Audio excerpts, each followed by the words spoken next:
Everyone, আমি সুস্মিতা চলে এসেছি আরও একটা নতুন ভিডিওর সাথে। আগে বলো তোমরা কেমন আছো? আমি তো খুব ভালো আছি। ফুল এনার্জির সাথে চলে এসেছি তোমাদের আজকের ব্লগটা শেয়ার করবো বলে। তো প্রতিদিনের মতো মেয়ের আগে ঘুম থেকে উঠে পড়েছি। মেয়ে দিকে ঘুমাচ্ছে, কালকে রাতে না ভীষণ গরম পড়েছিল, তাই কুলারটা চালিয়ে দিয়েছি, মেয়ে একটু ভালো করে ঘুমাচ্ছে। তারপরে আমি এদিকে চলে এসেছি একটু জল খাবো। সকালবেলা খালি পেটে জল না খেলে একদমই ভালো লাগে না। আমাদের রুম থেকে বেরিয়ে ছোট্ট একটা ব্যালকনি আছে, এই ব্যালকনিতে না প্রচুর পরিমাণে আলো আসে, কিন্তু এই জায়গাটা না অনেক জিনিসপত্রে ভরে গেছে। এই ভাড়া বাড়িতে আসার পরে না অনেক জিনিসপত্র নিয়েছি, যেমন ওয়াশিং মেশিন, কুলার, প্রজেক্টর নিয়েছি, তারপর হোম থিয়েটার নিয়েছি। এত কিছু নেওয়ার যে কার্টুনের বক্সগুলো থাকে না, ওগুলো পুরো ব্যালকনিতে ভরে গেছে। দেখো, তোমাদের সাথে কথা বলতে বলতে আমার পুরো কাজ কমপ্লিট করে স্নান টান হয়ে গেল। এদিকে আমার মেয়েও উঠে পড়েছে, ওকে আমি একটু খাইয়ে দিচ্ছি, তারপরে আমি পুজোটাও করে নেব। আগের দিন আমার সোনামা পড়ে গেছিলো, মাথাটা এতটা ফুলে গেছিলো কি বলবো, খুব খারাপ লাগছিল। হাটের উপর বসিয়ে রেখে একটু রান্নাঘরে এসেছিলাম, ব্যাস পড়ে গেছে, এত খারাপ লাগছিল। ওই জন্য না আমি আজকে থেকে ঠিক করেছি যতক্ষণ ও জেগে থাকবে ততক্ষণ ওর সাথেই থাকবো, তারপরে আমি কাজ করব। Hello everyone, welcome back to my channel. আমি সুস্মিতা চলে এসেছি একটা নতুন ভিডিওর সাথে। তো সকাল থেকে তো কী কী কাজ করলাম সেগুলো তোমাদেরকে দেখালাম। ইন্ট্রো দিইনি কারণ মেয়ে ঘুমাচ্ছিল, তোমরা সকলেই দেখেছো। তো ঘুম থেকে উঠে স্নান টান করে পুজো দেওয়া কমপ্লিট। এই দেখো মেয়ে এখানে খেলা করছে, আর এখন রান্না বান্না করবো। ভাড়া বাড়িতে তো আর অনেকদিন থাকবো না, তাই এখানে চিমনিও লাগানো হয়নি, তাই কৌটোগুলোর না তেল ছিটে পড়েছিল, ওগুলোই ধুয়ে রেখেছি। আজকে সব জিনিসপত্রগুলো ঢুকিয়ে দেবো। এদিকে আমি ভাত বসিয়ে দিয়েছি, ভাত বসিয়ে এখানে আমি না কার্পেট পেতে নেব। অনেক দিন ধরেই ভাবছিলাম রান্নাঘরে কার্পেট পাতবো, কারণ ব্যালকানির সাইডে তো কার্পেট পাতা ছিল, তো ওই দিকটা এখন অনেক জিনিসপত্র হয়ে গেছে, তাই ভাবলাম কার্পেটটা শুধু শুধু রাখা থাকবে, তাই আর কি রান্নাঘরে বিছিয়ে দিলাম। মেয়ে এখানে খেলাও করতে পারবে, এখানে বসে আমি কাজও করতে পারবো, আমার চোখের সামনে সামনে থাকবে। এখানে নিচে বসে বসে সবজি কাটবো, তাহলে ও আমাকে দেখতে থাকবে আর খুশিও হবে বেশি। এমনি ধুয়ে ধুয়ে কাটতে বসে পড়েছি, এর ফাঁকেই না তোমাদের দাদা ভাই কল করলো, তাই ওর সাথে একটু কথা বলে নিচ্ছি।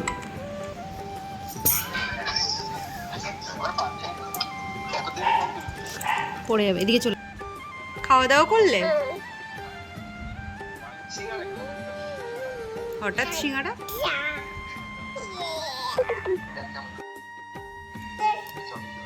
ফ্যানটা চালাও মা, না ফ্যানটা চালাও, দাও রিমোটটা দাও, রিমোটটা দাও। পরের অপেক্ষায় দিন গুনতে গুনতে আমাদের মামের দিনগুলো এইভাবেই পার হয়ে যাচ্ছে। এখন সোনামাকে খাইয়ে দিয়ে ওর ঘুমানোর টাইমও হয়ে যাচ্ছে। দেখো ভাত আর ভেন্ডি ভাজা করেছিলাম আলু দিয়ে, ওটাই দিলাম ওকে। তো মেয়ে আমার ঘুমিয়ে পড়েছে, ওকে খাইয়ে ঘুম পাড়িয়ে দিয়েছি, এখন আমি খাবো। আর রান্নাঘরটা এত নোংরা করে রেখেছে মেয়ে যে বলার মতো না। ওগুলো এখন ক্লিন করবো না, আমি আগে খেয়ে নিই, তারপরে আস্তে আস্তে লাগবো। মা মেয়ে ঘুমিয়ে পড়েছিলাম, উঠে পড়লাম, তাই না? আমি তো চুড়ি কিনেছি, ওর পাপাও বলেছে ওর জন্য সবুজ চুড়ি কিনতে, তাও তোমাদেরকে দেখাচ্ছি, দাঁড়াও।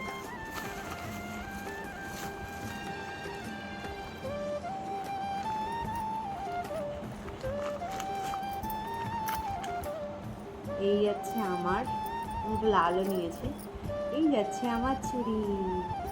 আমার তোমারটা কই? দাঁড়াও দাঁড়াও, ওটা ধরো না, তোমারটা কোথায়? এই যে তোমারটা, এই যাচ্ছে আমার সোনা মায়েরটা, এইটা তোমার। পড়বা, হাত দাও, দেখাও। ইয়ে,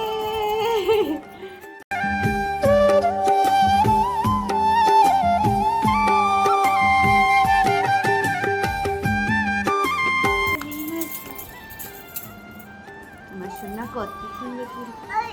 আর নেই আর নেই, তুমি দেখাও। চুল এরকম করো। বড়বাবু তো চুড়ি টুড়ি কেনার জন্য পয়সাও দিয়েছিল, আর বলেছিল আমাকে শাড়ি কিনে নিতে। তা আমি দুটো শাড়ি কিনেছি, সেটাই তোমাদেরকে দেখাবো। মা প্লিজ ভিডিও করতে দাও না প্লিজ। তো শাড়িগুলো দেখায়,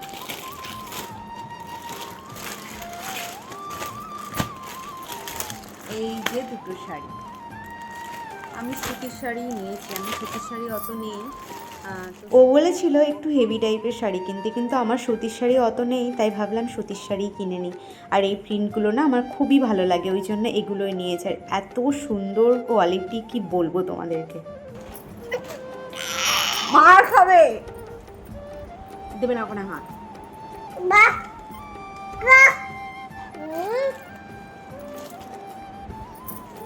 ভিডিও কল করে তোমাদের দাদাভাই পছন্দ করেছে, ও একটা শাড়ি পছন্দ করেছে আর আমি একটা। দূর থেকেও ভালোবাসা যায়, ইচ্ছে থাকলে উপায়ও হয়। ছোট ছোট খুশিগুলো কোন মেয়ের না ভালো লাগে, তাই না? তো আরেকটা শাড়ি মানে খুব সুন্দর লেগেছে, আমি দেখে এটা নিয়ে নিয়েছি। এটা হচ্ছে পুজোর জন্য, মানে পুজো এমনি পরা যাবে কিন্তু পুজোর জন্য বেশ ভালো। প্রথমে দেখাই ক্যাটালগ। এই দেখো, আমি শাড়িটা যাচ্ছে এরকম।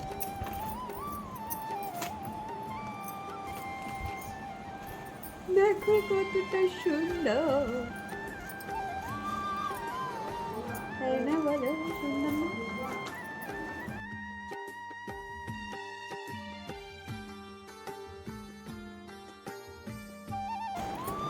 তাই না? বলো সুন্দর না? যদি মাথায় ঘুমটা নিয়ে দেয়, বলো তুমি কি আবার ঘুরে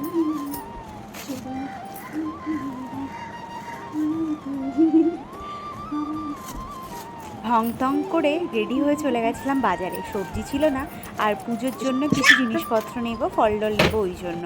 তো দেখো এখানে আমার মেয়ে এত মিশুকে যে ওখানে মাসি ডাকলো আর ও চলেও গেল।